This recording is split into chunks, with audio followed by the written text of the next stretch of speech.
نابی وەزیری دارایی حکوومەتی هەرێم گوناحی چییە؟ اتفاقی کردووە، ئیمزای کردووە و پێی وتراوە کە ئێمە ئیتر کێشەی موچە نابێ و ئێمە لە وەختی خۆیان موچەتان بۆ ئەنێرین. هەر مەسئولێکی دیکەی حکوومەتی هەرێمی کوردستان کە چۆ اتفاقێکی کردووە گوناحی چییە کاتێک کە پێشێلکاریەکە لە لای ئەوەوە نییە. بۆیە وەزارەتی دارایی و وەزیری دارایی و حکوومەتی هەرێمی کوردستان بە هیچ نەوەیەک خەتابار نین لەم پرسەیە.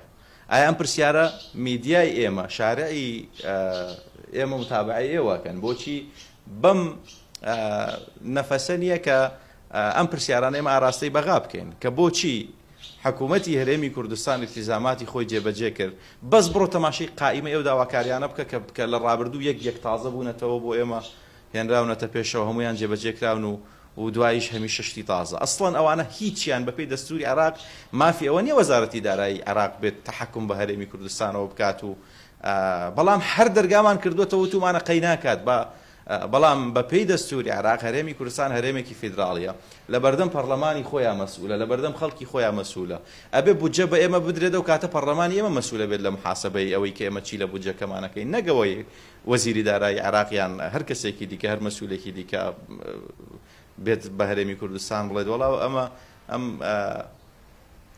مەسەلەن 500 ملیۆنەتان لەکوێ خەرج کردووە. ئایا ئەگەر ئێمە بە وردی بچینە ناو بودجەی عێراقەوە هەر هەمووتان باش ئەزانن کە باسی چێکەم بچینە ناو تەفاسیلەوە پارەی زۆر سەیر و سەمەرە ملیارات دۆلار خەرج ناکرێت بۆ شتی ئەنتیکە خۆتان باشەمە ئەزانە. بۆیە وەزیری دارایی بە مەسئول مەزانە لەم بابەتە وەزیری دارایی ئیشی خۆی کردو ئیلتیزامی خۆی جێبەجێ کردووە بەڵام ئیلتیزام و یعنی پێشێلکاریەکە لە حکوومەتی فیدراڵیەوە بووە. گەی شتەکەت وەردگرت؟ مەسلەی داهاتی ناخۆش ڕاز نییە و قسەی لەبەرەوەی کە ئێمە ڕێکەوتنێکمان کردو حازرین هەموو داهاتی ناخۆ بەبێ ئەوەی کە یەک سنتیشی لێ ببڕین تەسلیمی ئەوانی بکەین بەڵام بودجەی سیادی و بەرهێنان و بودجەی تەشغیلی بۆ هەرێمی کوردستان بنێرن. ئایا ئینێرن؟